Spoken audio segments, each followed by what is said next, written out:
Oi, gente, boa noite, tudo bem com vocês? Boa noite para mim, né, que estou gravando de madrugada essa aula. Para vocês deve ser bom dia, boa tarde, enfim, seja qual for o horário que vocês estão me assistindo, espero que vocês estejam bem. Gente, assim, a aula de hoje é uma continuação do material que eu mandei a semana passada e que semana que vem eu vou concluir, fazendo uma aproximação do conceito de neoliberalismo com um modo de produção de subjetividade, com uma construção específica de sujeito, tá? Na aula passada vocês já viram claramente, assim, espero que vocês tenham lido o texto do Safatli que eu mandei. Ele era um pouquinho difícil, mas muito bom, assim, fantástico aquele texto. Quem não leu ainda, larga tudo, vai ler. Texto da aula passada, 15 minutos, mas é uma leitura assim fantástica para vocês. Já fica claro ali naquele texto que existe uma relação entre a prática política e econômica do neoliberalismo com a subjetividade, né, com a questão psíquica humana. Inclusive o fórum que eu trouxe para vocês na última semana, ele falava do neoliberalismo como gestão do sofrimento psíquico, né? E hoje eu vou falar para vocês uma continuação desse conteúdo relacionando o livro A Nova Razão do Mundo, de Laval e Dardot, com alguns conceitos de Michel Foucault, um filósofo, na verdade, no qual o Laval e Dardot se inspiram para escrever esse livro que eu vou comentar. E aí eu vou encerrar esse conteúdo na semana que vem, apresentando o conceito de sociedade do cansaço, do Han, um autor sul-coreano que vai discutir toda essa questão muito próxima entre liberalismo e um sujeito do desempenho ou uma espécie de empreendedor de si que constitui essa sociedade do cansaço. Esse conteúdo conjunto, que ele todo é muito próximo, mas eu estou trazendo alguns conceitos diferentes de autores diferentes, eles caracterizam a matéria do segundo bimestre, tá? Vamos aqui para a nova razão do mundo agora. Nessa foto aqui tem a capa do livro, só para mostrar para vocês, que é A Nova Razão do Mundo, ensaio sobre a sociedade neoliberal, de Pierre Dardot e Christian Laval, dois franceses. Gente, assim, ó, basicamente, a nova razão do mundo, como uma racionalidade que constitui as relações, mas especificamente os sujeitos, né, as pessoas, os indivíduos, ela é, vamos dizer assim, a introjeção do neoliberalismo como uma forma de ser, de viver, de pensar, de fazer as coisas em todo o mundo, tá? Em vez de pensar o neoliberalismo só como uma espécie de vertente política e econômica do livre mercado e do Estado mínimo, não.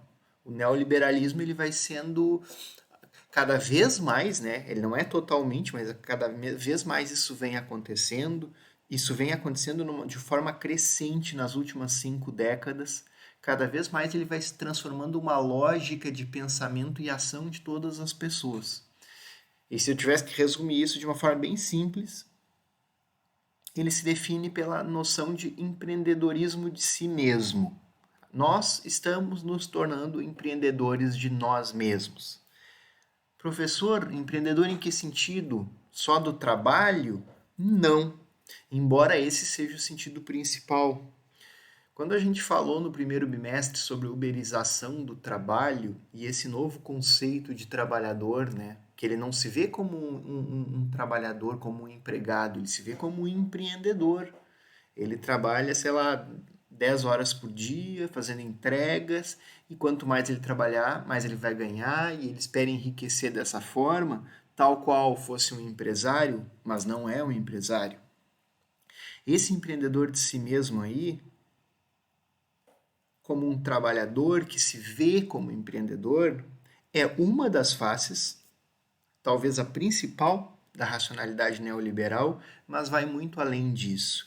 E essa é a grande sacada desses autores, do Dardot e Laval e do Rand, que eu vou trazer na próxima semana para vocês. Essa lógica está valendo para tudo, gente, tá? Sei lá, desde a estética, a saúde, o consumo, cada vez mais a gente está na lógica do empreendedorismo. Eu vou mostrar isso no próximo slide um pouquinho para vocês, tá? E basicamente, essa lógica ela é desenvolvida da seguinte forma, né? A lógica capitalista da concorrência, ela passa a gerir outros domínios da vida social e rejeita as formas de solidariedade social, né? Então, assim, em vez de a gente pensar ou de viver em qualquer esfera da vida uma lógica de solidariedade, uma lógica de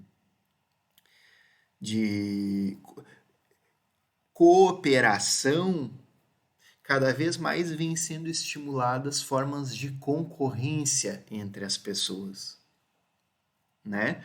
E isso, assim, isso é lógica capitalista pura, né? A ideia de que a concorrência ela é superior à solidariedade, superior à cooperação, né?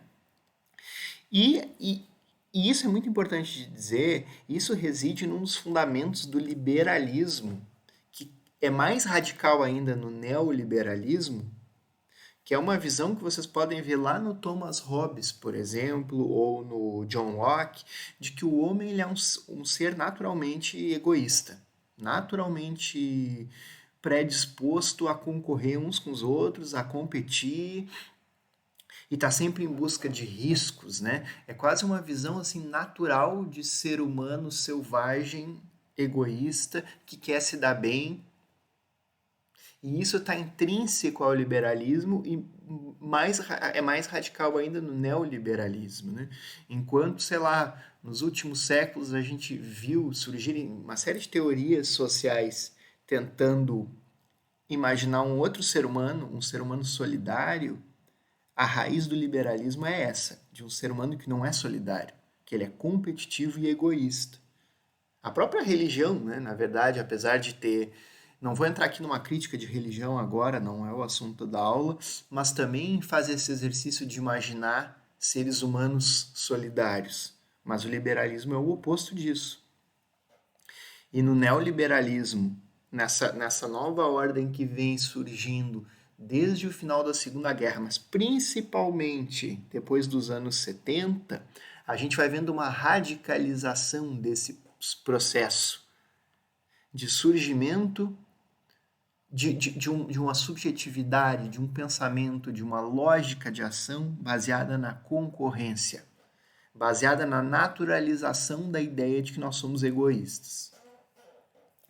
E aí dentro disso, né, dentro disso que, como eu disse, vai muito além de uma subjetividade não, vai muito além de uma prática política e econômica, dentro disso há uma subjetividade de que equivale a pessoa, o indivíduo, o ser, o sujeito a um empresário, né? Então, em todos os domínios da vida, a gente tem que pensar sempre em perdas e ganhos e em ter um maior rendimento, a maior produtividade, e aí entra o conceito que é de sociedade do desempenho, que os autores utilizam e que vai voltar a aparecer na aula que vem no Han, né? no Byung-Chul Han, que é um sul-coreano. A gente está sempre, sempre, sempre em busca do melhor desempenho, da maior produtividade em todos os domínios, né?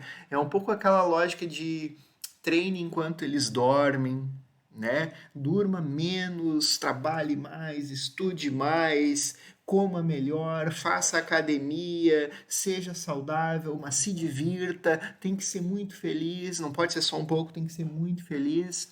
Nós viramos máquinas de desempenho, sempre em busca dos melhores números, tal como se nós fôssemos empresas. E esse desempenho ele é comparativo e competitivo em relação aos outros.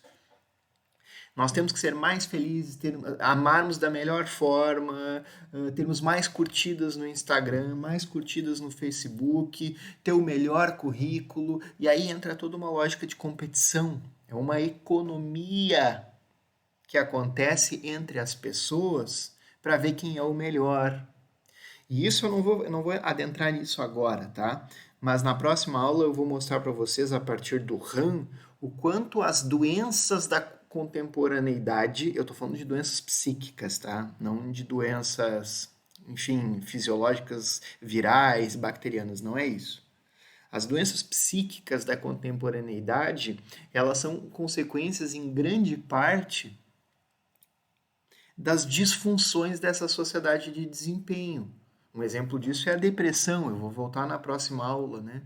Se a gente está sempre sendo constrangido a dar o melhor de si mesmos para obter metas inatingíveis e não consegue,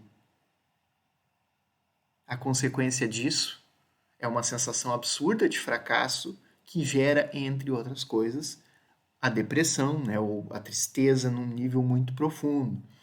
Então, a gente está hoje mergulhado numa racionalidade que visa estabelecer uma sociedade política e economicamente neoliberal, mas isso só pode ser feito através de pessoas que pensem dessa forma, pessoas que sintam dessa forma, que ajam assim, ou seja, de uma subjetividade neoliberal, de um indivíduo que vê a si próprio como empreendedor, que naturalize essa lógica, né? Tem a frase da Margaret Thatcher, né, que foi aquela primeira-ministra britânica neoliberal, que é um ícone do neoliberalismo, que ela diz que a economia, ela é o método, né? Mas que assim, que o objetivo é conquistar os corações e mentes das pessoas. Ou seja, a economia neoliberal é, de certa forma, ela é o caminho, ela é o que se busca também, mas assim, o centro do neoliberalismo, o coração, é moldar a cabeça das pessoas.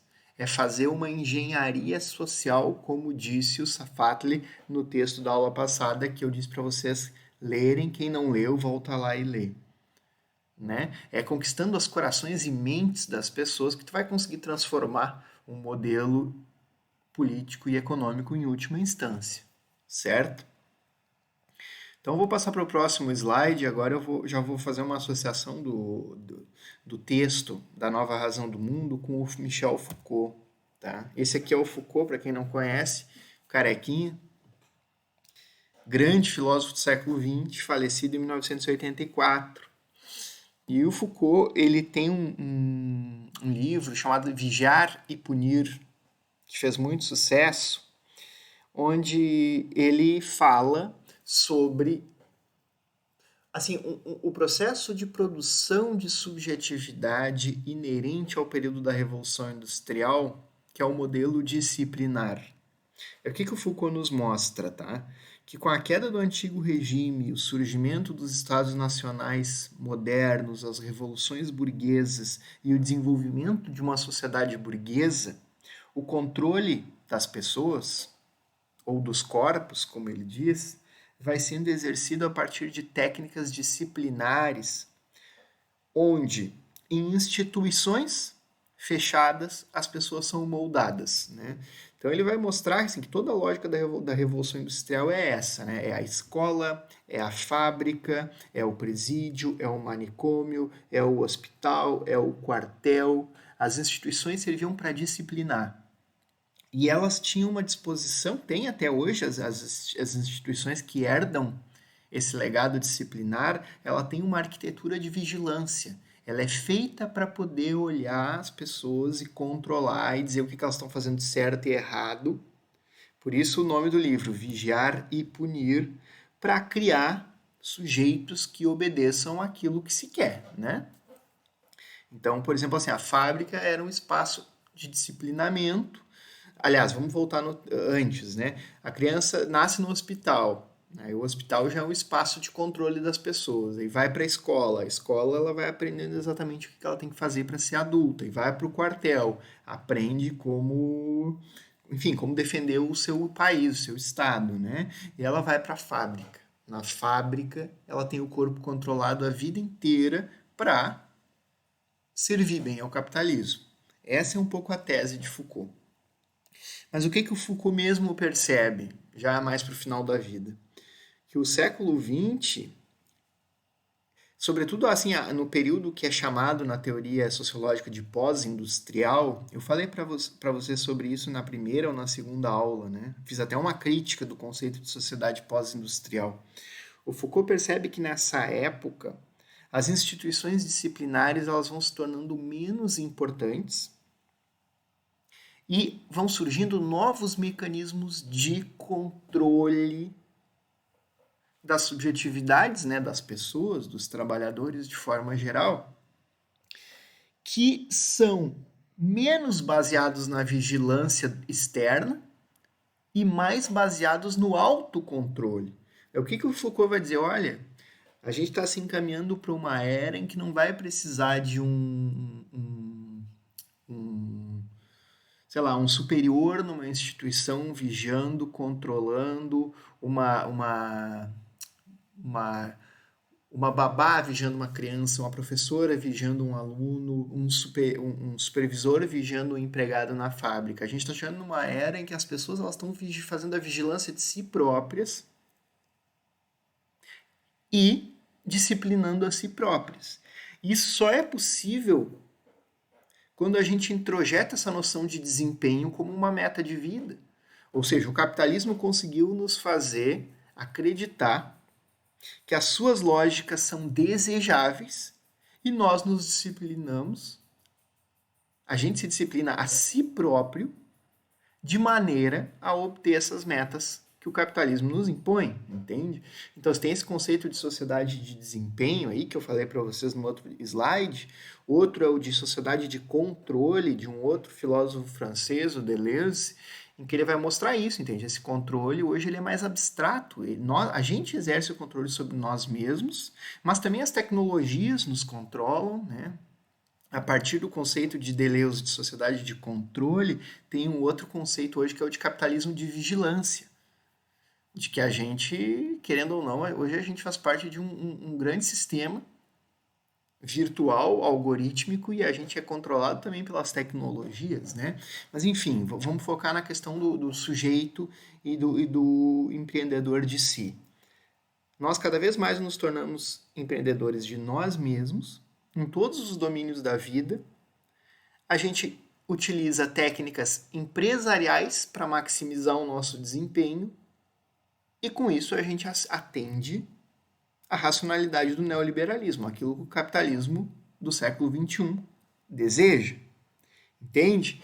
E aí esse processo de mudança do regime disciplinar, ele é feito da seguinte forma, que o Foucault diz, e os sucessores de Foucault dizem também, que a gente vem passando por um processo de individualização cada vez maior, ou seja, a sociedade capitalista liberal, que já era uma sociedade individualista, vai se tornando ainda mais individualizada e individualista, e um processo de psicologização da sociedade, em que todos os domínios da nossa vida são psicologizados hoje em dia.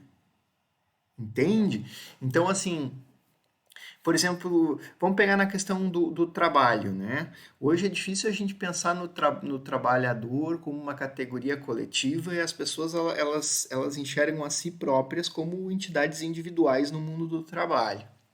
Mas assim, no trabalho é muito fácil ver isso. Mas vamos pegar, por exemplo, o consumo, por exemplo. Enquanto no século XX a gente tinha uma sociedade industrial de consumo de massa, que todo mundo comprava as mesmas coisas, hoje esse consumo ele é muito mais personalizado, ele entra nessa lógica da individualização.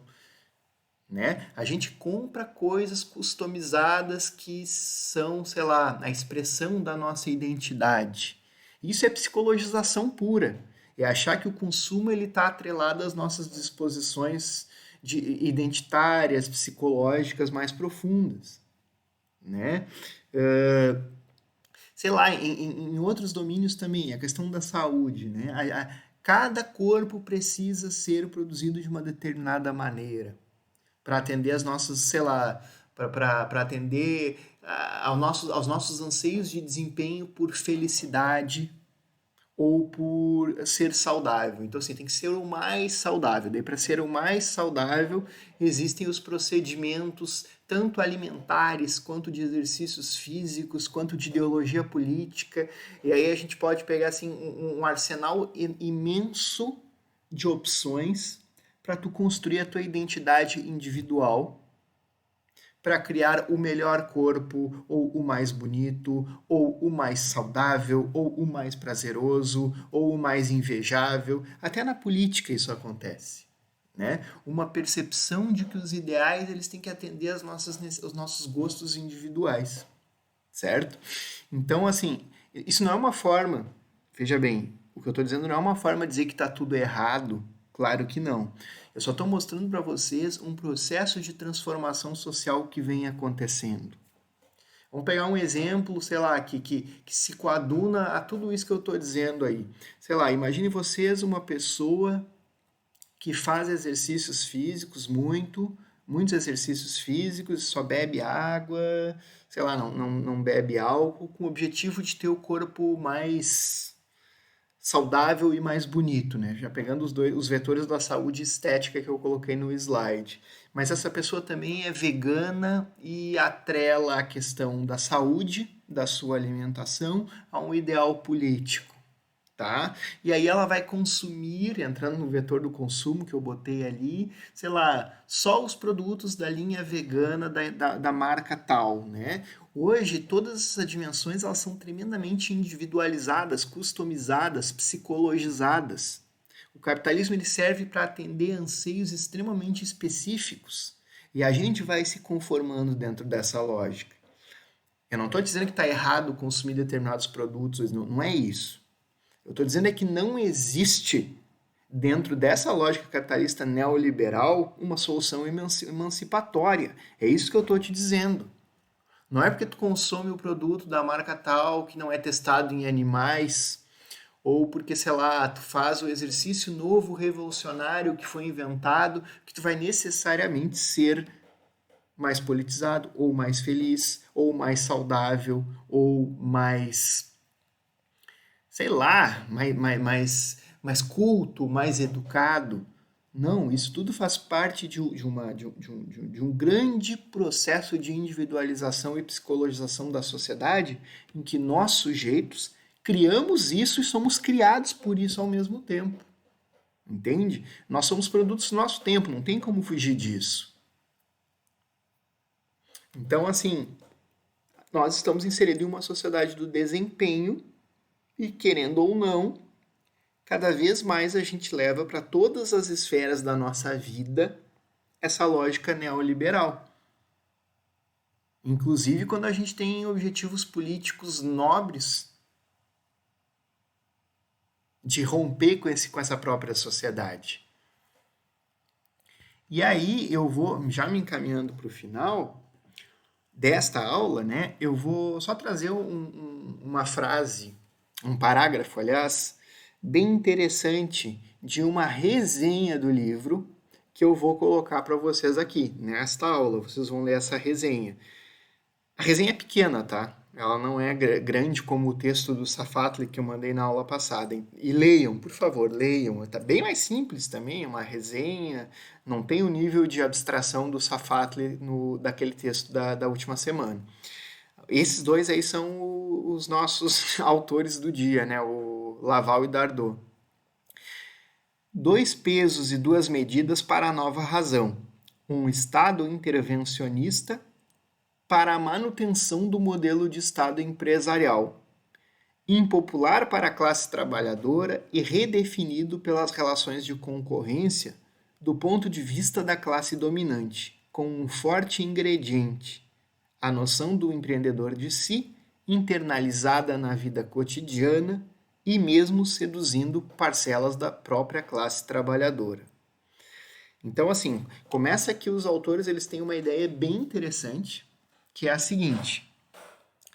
Geralmente a gente associa neoliberalismo a Estado mínimo, a um Estado que não intervém, ao laissez-faire, que é um termo do francês que tem a ver com liberalismo, que diz assim, ó, o Estado não deve se meter